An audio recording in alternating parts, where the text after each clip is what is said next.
નમસ્કાર વિદ્યાર્થી મિત્રો, સેમેસ્ટર 5માં પેપર નંબર CCCH 502 જે ઓર્ગેનિક કેમિસ્ટ્રી છે. આ પેપરમાં મિત્રો આપણે તમારા યુનિટ નંબર 2A જે કાર્બોહાઈડ્રેટ્સ એનો અભ્યાસ કરી રહ્યા છીએ. મિત્રો, આ યુનિટમાં આપણે લાસ્ટ લેક્ચરમાં અભ્યાસ કર્યો ગ્લુકોઝ. વાસ્તવમાં આપણે અહીંયા મિત્રો કાર્બોહાઈડ્રેટમાં સૌપ્રથમ આપણે એનું વર્ગીકરણ જોયું, જેમાં મોનોસેકેરાઇડ, ડાયસેકેરાઇડ અને આમ તો હજી એમાં પેટા વિભાગ છે, ટ્રાયસેકેરાઇડ, ટેટ્રાસેકેરાઇડ, પછી આવે છે ઓલિગોસેકેરાઇડ અને છેલ્લે આવે છે પોલીસેકેરાઇડ. પરંતુ આપણે જે ગઈકાલે આપણે વર્ગીકરણ સમજ્યું એમાં આપણે માત્ર 3 જ પ્રકાર જોયા: મોનોસેકેરાઇડ, ડાયસેકેરાઇડ અને પોલીસેકેરાઇડ. મિત્રો, તમારે આ યુનિટમાં જે અભ્યાસ કરવાનો છે માત્ર ડાયસેકેરાઇડનો જ છે, માટે આપણે ડાયસેકેરાઇડ વિશે જ સમજીએ છીએ. તો ડાયસેકેરાઇડ કોને કહેવાય? જે સેકેરાઇડનું એટલે કે જે કાર્બોદિત પદાર્થનું જળ વિભાજન કરવાથી મોનોસેકેરાઇડના 2 અણુઓ મળે છે તેને ડાયસેકેરાઇડ કહેવામાં આવે છે. તો એ પ્રમાણે આપણે જોઈએ તો મોનોસેકેરાઇડમાં ગ્લુકોઝનું ઉદાહરણ છે, ડાયસેકેરાઇડમાં આપણે સુક્રોઝ, માલ્ટોઝ એનો અભ્યાસ કરીશું, જ્યારે પોલીસેકેરાઇડમાં સ્ટાર્ચ, સેલ્યુલોઝ એનો સમાવેશ થાય છે. વિદ્યાર્થી મિત્રો, આપણે લાસ્ટ લેક્ચરમાં એ પણ માહિતી મેળવી કે ડાયસેકેરાઇડમાં સુક્રોઝ અને માલ્ટોઝ એ 2 જ ટોપિકનો તમારે અહીંયા અભ્યાસ કરવાનો છે. જેમાંનું સુક્રોઝ, તો સુક્રોઝના જળ વિભાજન દ્વારા મોનોસેકેરાઇડના 2 અણુ મળે છે, પરંતુ એ મોનોસેકેરાઇડ કયા છે? તો મોનોસેકેરાઇડનો એક અણુ છે એ ગ્લુકોઝ છે અને બીજો અણુ છે એ ફ્રુક્ટોઝ છે. તો હવે તમારી બેઝિક માહિતી આવે છે કે ગ્લુકોઝ, વાસ્તવમાં તો તમારે અહીંયા સુક્રોઝનો જ અભ્યાસ કરવાનો છે, પણ સુક્રોઝનું તમે જ્યારે બંધારણ સમજાવશો તો એમાં ગ્લુકોઝનો ઉલ્લેખ આવશે, ફ્રુક્ટોઝનો ઉલ્લેખ આવશે, સાથે સાથે એમાં પ્લસ માઇનસ ચિહ્નો આવશે, કેપિટલ ડી અને કેપિટલ એલ સંજ્ઞા ધરાવતા ચિહ્નો આવશે, આલ્ફા અને બીટા પ્રકારના પણ કાર્બોહાઈડ્રેટનો એટલે કે ગ્લુકોઝ અને ફ્રુક્ટોઝનો ઉલ્લેખ આવે છે. આ જે ટોપિક્સ છે એ તમે 12મા ધોરણમાં અને આ ઉપરાંત તમે SYBSCમાં પણ એનો અભ્યાસ કરી ચૂક્યા છો, પરંતુ તમે આ કોન્સેપ્ટને અત્યારે સુક્રોઝને સમજવા માટે તમારે એની માહિતી ફરી મેળવવી જરૂરી છે. માટે આપણે ગ્લુકોઝના બંધારણ વિશે ચર્ચા કરેલી. તો ખૂબ સરળ છે. જ્યારે 5મા કાર્બન ઉપર રહેલો OH સમૂહ જો કાર્બન શૃંખલાની જમણી બાજુએ હોય તો એ ડી કહેવાય, કેપિટલ ડી. અને જો 5મા કાર્બન ઉપર રહેલો OH સમૂહ કાર્બન શૃંખલાની ડાબી બાજુએ હોય એટલે કે લેફ્ટ સાઈડ, તો એને કેપિટલ એલ સંજ્ઞા વડે દર્શાવવામાં આવે છે. તો આ કેપિટલ ડી અને કેપિટલ એલ સંજ્ઞા કેવી રીતે મુકાય છે એ આપણે સમજ્યા, પરંતુ એમાં રહેલું પ્લસ અને માઇનસનું ચિહ્ન, તો જો આપેલ સંયોજન એટલે કે આપેલ ગ્લુકોઝનું સેમ્પલ ધ્રુવીભૂત પ્રકાશના તલનું જમણી બાજુએ કોણાવર્તન કરે તો એ પ્લસ ચિહ્ન કહેવાય, અને જો એ ડાબી બાજુએ કોણાવર્તન કરે તો એમાં માઇનસ ચિહ્ન આવે છે. તો આ જમણી અને ડાબી બાજુ છે એ તમારે બંનેમાં કોમન છે, પરંતુ કેપિટલ ડી સંજ્ઞા છે એમાં OH સમૂહનું સ્થાનને આધારે આપણે કેપિટલ ડી અને કેપિટલ એલ નક્કી કરીએ છીએ, જ્યારે પ્લસ અને માઇનસ જે સંજ્ઞા છે એ આપણે કેવી રીતે નક્કી કરીએ છીએ? તો ધ્રુવીભૂત પ્રકાશના તલના કોણાવર્તન દ્વારા. બરાબર છે. હવે આમાં તમારે એક નવો સંજ્ઞા એડ થાય છે, જે છે આલ્ફા અને બીટા. તો હવે આ આલ્ફા અને બીટા જે સંજ્ઞા છે એને સમજવા માટે સૌથી પહેલાં તમે આ જે બંધારણ છે એને તમારી બુકમાં લખી લો. શા માટે? કારણ કે હવે હું નેક્સ્ટ સ્લાઇડમાં તમને આ બંધારણ ઉપરથી આલ્ફા અને બીટા પ્રકારનું જે બંધારણ બને છે એ સમજાવવા જઈ રહી છું. તો મિત્રો આપણે હવે એ નેક્સ્ટ સ્લાઇડમાં જોઈએ. આપણી પાસે કુલ 6 કાર્બન છે.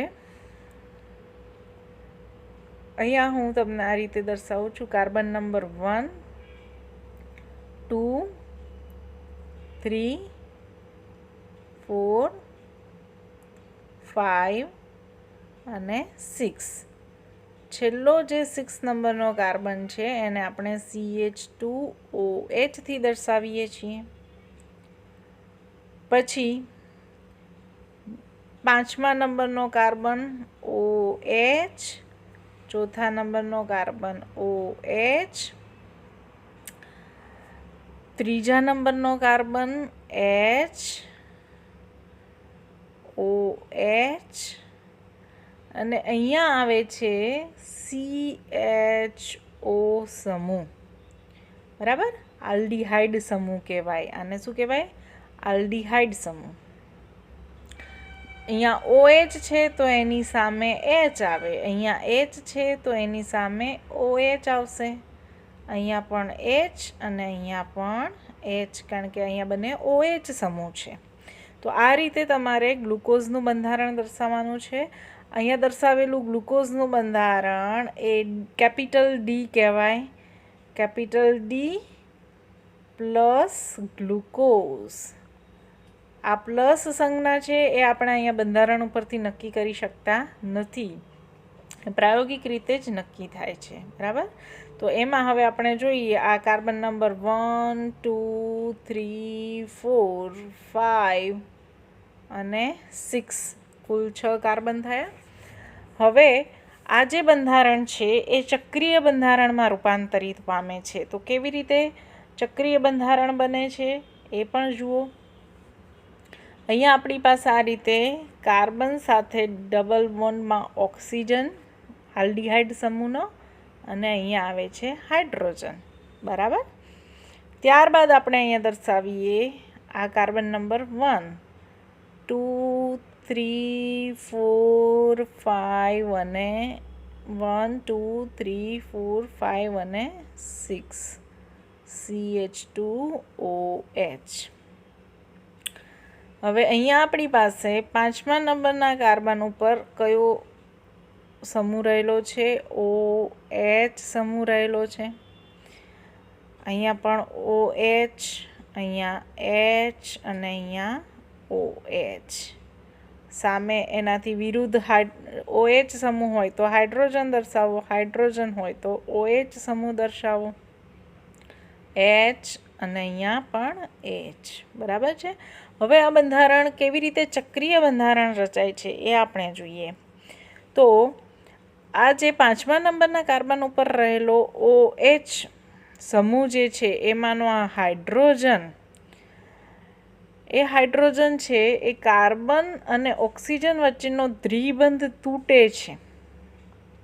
તો આ દ્વિબંધ તૂટ્યો માટે એક વેલેન્સી કાર્બનની ખાલી પડશે અને એક વેલેન્સી ઓક્સિજનની ખાલી પડશે. પરિણામે આ જે હાઇડ્રોજન છે 5મા નંબરના કાર્બન ઉપર રહેલો હાઇડ્રોજન એ સ્થાનાંતરિત થઈ અને ઓક્સિજન ઉપર શિફ્ટ થાય. પરિણામે હવે આ ઓક્સિજનની વેલેન્સી છે એ ખાલી પડે છે, કારણ કે આ બોન્ડ અહીંથી બ્રેક થયો. તો આ ખાલી પડેલી જે વેલેન્સી છે એ ક્યાં ફૂલફિલ થાય છે? કાર્બન સાથે. તો આ તમારું 2 અલગ બંધારણ છે. આપણું આ છે D+નું ગ્લુકોઝનું બંધારણ, અને આ નેક્સ્ટ જે આપણે 2 પાર્ટીશનથી જુદું પાડ્યું છે એ તમને બંધારણ સમજાવવાનો પ્રયત્ન કર્યો એનું ચક્રીય બંધારણનો. હવે આ જે શિફ્ટિંગ થયું તો એના પરિણામે મળતું નવું બંધારણ કયું શિફ્ટિંગ થયું? તો આ દ્વિબંધ તૂટવાને કારણે કાર્બનની વેલેન્સી ખાલી પડી, સાથે ઓક્સિજનની પણ વેલેન્સી ખાલી પડી. તો 5મા નંબરના ઓક્સિજન ઉપર રહેલો હાઇડ્રોજન જે છે એ ક્યાં જાય છે? 1લા નંબરના ઓક્સિજન ઉપર, અને પરિણામે હવે આ ઓક્સિજનની પણ વેલેન્સી ખાલી પડે છે.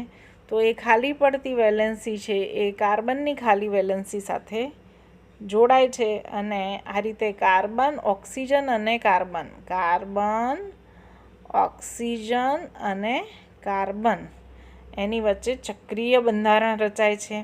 તો મળતું ચક્રીય બંધારણ એ હવે આપણે જોઈએ. તો મિત્રો અહીંયા આપણે દર્શાવીશું 1લા નંબરનો કાર્બન, બીજો, ત્રીજો, ચોથો, 5મો અને 6થો કાર્બન CH2OH.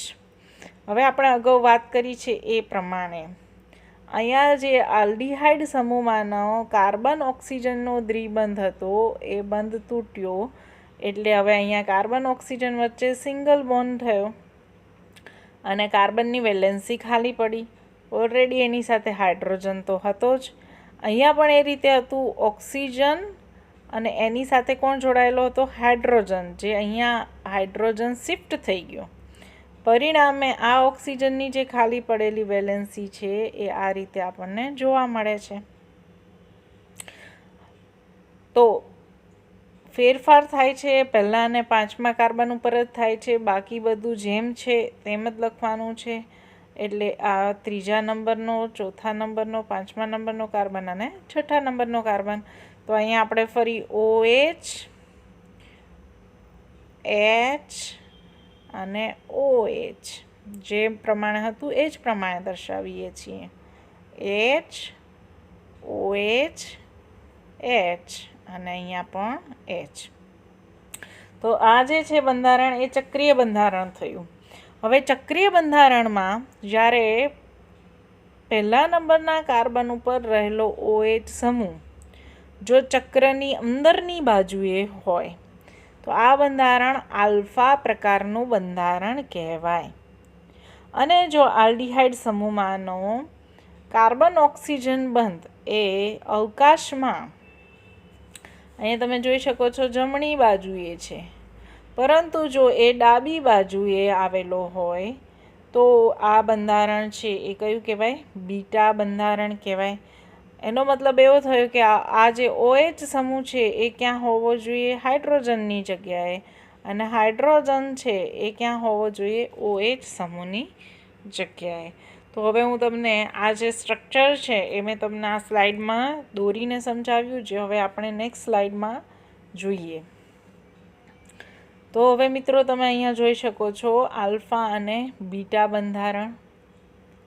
પહેલાં આપણે આલ્ફા બંધારણને જોઈએ. તો કુલ કાર્બન કેટલા છે? ગ્લુકોઝના 6. અહીંયા તમે રેડ લાઇનથી જોઈ શકો છો 1, 2, 3, 4, 5 અને 6. તો 6 નંબર ઉપરનો કાર્બન તો એઝ ઇટ ઇઝ છે CH2OH. 5મા નંબરના કાર્બન ઉપર રહેલો જે ઓક્સિજન છે એ આ કાર્બન સાથે ચક્રીય બંધથી જોડાયો. 1લા નંબરનો ઓક્સિજન જે છે એ આલ્ડીહાઇડ સમૂહનો હતો વાસ્તવમાં, પરંતુ આ જે 5મા નંબરના ઓક્સિજન ઉપર રહેલો હાઇડ્રોજન એ ક્યાં શિફ્ટ થયો? 1લા નંબરના ઓક્સિજન સાથે. માટે આ રીતે આપણને આ ચક્રીય બંધ મળ્યો. તમે જોઈ શકો છો જ્યાં OH સમૂહ છે એની સામેની બાજુએ કોણ આવેલા છે? હાઇડ્રોજન. અને જ્યાં હાઇડ્રોજન છે એની સામેની બાજુએ કયો સમૂહ દર્શાવેલો છે? OH સમૂહ. તો આ બંધારણમાં આપણે જોઈ શકીએ છીએ કે આ જે ચક્ર છે એની અંદરની બાજુએ પહેલા કાર્બન ઉપરનો OH સમૂહ આવેલો છે, માટે એને આલ્ફા કહેવાય. સાથે સાથે આ પાંચમા કાર્બન ઉપર રહેલો OH એ ક્યાં છે? જમણી બાજુએ, માટે કેપિટલ D કહેવાય. તો આ રીતે એનું આ ફિશર પ્રક્ષેપ સૂત્ર થયું. હવે આપણે આલ્ફા પછી બીટા બંધારણનો અભ્યાસ કરીએ. તો આ જે છે એ બીટા પ્રકારનું ગ્લુકોઝનું બંધારણ છે. અહીંયા પણ તમે જોઈ શકો છો પહેલો કાર્બન કે જે આલ્ડીહાઇડ સમૂહનો કાર્બન છે. કયો છે? આલ્ડીહાઇડ. બરાબર. ત્યારબાદ આ બીજો કાર્બન, ત્રીજો, ચોથો, પાંચમો અને છઠ્ઠો કાર્બન. છઠ્ઠો કાર્બન તો નિશ્ચિત જ છે, જેમાં CH2OH સમૂહ આવેલો છે. હવે પાંચમા કાર્બન ઉપર આપણે જોઈ શકીએ છીએ કે એમાં રહેલો ઓક્સિજન છે એ ક્યાં છે? જમણી બાજુએ. ચક્ર તમે જોઈ શકો છો કે આ ચક્ર છે એ ક્યાં રચાય છે? જમણી બાજુએ રચાય છે, માટે એને કેપિટલ D થી દર્શાવેલો છે. પછી ચોથા નંબરના કાર્બન ઉપર OH, પાંચમા નંબરના કાર્બન ઉપર ત્રીજા નંબરના કાર્બન ઉપર H, બીજા કાર્બન ઉપર OH અને પહેલા કાર્બન ઉપર કોણ આવેલું છે? H. એનો મતલબ એવો થયો કે આલ્ડીહાઇડ સમૂહમાંનો હવે જે C≡O જે છે આલ્ડીહાઇડ સમૂહમાંનો કાર્બન ઓક્સિજન વચ્ચેનો દ્વિબંધ એ અવકાશમાં હવે ક્યાં ગોઠવાયેલો છે? ડાબી બાજુએ. પરિણામે તમે જોઈ શકો છો કે પહેલા નંબર ઉપરનો OH સમૂહ એ ડાબી બાજુએ આવેલો છે. અને ડાબી બાજુએ એટલે કે ચક્રની બહાર, શું કહેવાય એને? ચક્રની બહાર, ચક્રીય રચનાની બહારની બાજુએ છે, માટે આ બંધારણ છે એ બીટા તરીકે ઓળખાય છે. ત્યારબાદ હવે આપણે જોઈએ તો આ જે ચક્રની અંદર પહેલા કાર્બન ઉપર H આવેલો છે, તો બહારની બાજુએ એનાથી વિરુદ્ધ OH. બીજા કાર્બન ઉપર OH સમૂહ ચક્રની અંદર છે, તો બહારની બાજુએ હાઇડ્રોજન H જોડાશે, કારણ કે કાર્બનની કુલ વેલેન્સી 4 છે. કાર્બનની સંયોજકતા કેટલી? 4, માટે ફૂલફિલ તો કરવી પડે. ત્યારબાદ ત્રીજા નંબરના કાર્બનમાં તમે જોઈ શકો છો હાઇડ્રોજન છે એ ચક્રની અંદર આવેલું છે, તો ચક્રની બહાર કયો સમૂહ થશે? OH. ચોથા નંબરના કાર્બનમાં OH સમૂહ ચક્રની અંદર છે, માટે ચક્રની બહાર હાઇડ્રોજન આવ્યો. અને પાંચમા નંબરના કાર્બનમાં ઓલરેડી ચક્ર બનાવવામાં જ ઓક્સિજનવાળો OH સમૂહમાંનો ઓક્સિજન વપરાય છે, માટે અહીંયા બહારની બાજુએ કોણ આવે છે? હાઇડ્રોજન આવે છે. તો મિત્રો, આ થયું આપણું આલ્ફા અને બીટા પ્રકારનું ગ્લુકોઝનું બંધારણ. તો આ બંને બંધારણમાં આપણે શું ડિફરન્સ જોયો એ આપણે જોઈ લઈએ. તો આલ્ફા જે બંધારણ છે એ અને બીટા બંધારણ બંનેમાં કયો ડિફરન્સ છે? તો સૌથી પહેલો મુદ્દો C1 કાર્બન જે છે એમાં આલ્ફા બંધારણમાં OH સમૂહ એ ક્યાં આવે છે? જમણી બાજુએ. ક્યાં આવે છે? જમણી બાજુએ. આલ્ફા અને બીટા ગ્લુકોઝની આપણે વાત કરી રહ્યા છીએ, તો એ બંને વચ્ચેનો તફાવત જોઈએ. આલ્ફા બંધારણમાં C1 કાર્બન ઉપર રહેલો OH સમૂહ જે જમણી બાજુએ આવેલો છે, જ્યારે બીટા બંધારણમાં C1 એટલે કે પહેલા કાર્બન ઉપર રહેલો OH સમૂહ જે ડાબી બાજુએ આવેલો છે. આ ઉપરાંત મિત્રો, આપણે બીજો જે તફાવત છે એ આ રીતે પણ આપી શકીએ કે OH સમૂહ ચક્રની અંદરની બાજુએ આવેલો છે, અંદરની બાજુએ આવેલો છે, જ્યારે બીટા બંધારણમાં OH સમૂહ ચક્રની બહારની બાજુએ આવેલો છે. તો આ થયું આલ્ફા અને બીટા બંધારણ, ગ્લુકોઝનું આલ્ફા અને બીટા બંધારણનું સમજૂતી. હવે મિત્રો આપણે એનું આ જે સૂત્ર જોઈએ છીએ એ તમે જોઈ શકો છો, ફિશર પ્રક્ષેપ સૂત્ર કહેવાય. એને હવે આપણે હાવર્થ પ્રક્ષેપ સૂત્રમાં કન્વર્ટ કરીશું, જેની સમજૂતી હવે નેક્સ્ટ લેક્ચરમાં મેળવીશું.